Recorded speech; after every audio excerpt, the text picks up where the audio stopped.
గత ఏడాది తమిళ నటుడు జీవాయాత్ర 2 సినిమాతో మన ముందుకు వచ్చిన సంగతి తెలిసిందే.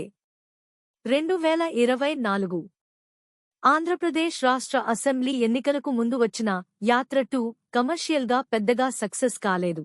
అయితే వైఎస్ జగన్ పాత్రలో జీవా నటన విమర్శకుల ప్రశంసలు తెచ్చిపెట్టింది. అయితే ఈ సినిమాకి ముందు అసలు వైఎస్ జగన్ గురించి తనకి ఏమీ తెలియదని సంచలన వ్యాఖ్యలు చేశాడు తమిళ నటుడు జీవా. నాకు తమిళ్ ఇండస్ట్రీలో ఇచ్చే రెమ్యూనరేషన్ కంటే 4 రెట్లు ఎక్కువ రెమ్యూనరేషన్ ఆఫర్ చేశారు. జ్ఞానవేల్ సార్ వల్ల నాకు ఈ ఆఫర్ వచ్చింది. సినిమా కథ కూడా బాగుంది. దాంతో పాటే డబ్బు కూడా వస్తుందని వెంటనే ఓకే చెప్పేశాను. పైగా నటుడిగా పెద్ద కష్టపడాల్సిన అవసరం కూడా రాలేదు. కొన్ని వీడియోలు చూసి ఆ మేనరిజమ్స్ ఫాలో అవ్వమని చెప్పారు. నేను కూడా అదే చేశాను. అంతే తప్ప ఆంధ్రా రాజకీయాల గురించి నాకు అస్సలు ఏమీ తెలీదు.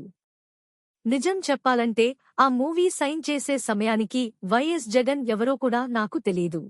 కేవలం డబ్బుల కోసం ఒప్పుకున్నాను అంటూ ఓ తమిళ ఛానల్కి ఇచ్చిన ఇంటర్వ్యూలో కామెంట్ చేశాడు జీవా. యాత్ర 2 తర్వాత జీవా తమిళ్లో నటించిన బ్లాక్ మూవీ మంచి విజయం సాధించింది. టైమ్ ట్రావెల్ మరియు బ్లాక్ హోల్ కథాంశంతో తెరకెక్కిన బ్లాక్ మూవీలో ప్రియా భవానీ శంకర్ హీరోయిన్గా నటించింది. ఈ ఏడాది రాశి ఖన్నాతో కలిసి అగత్య మూవీ చేశాడు జీవా.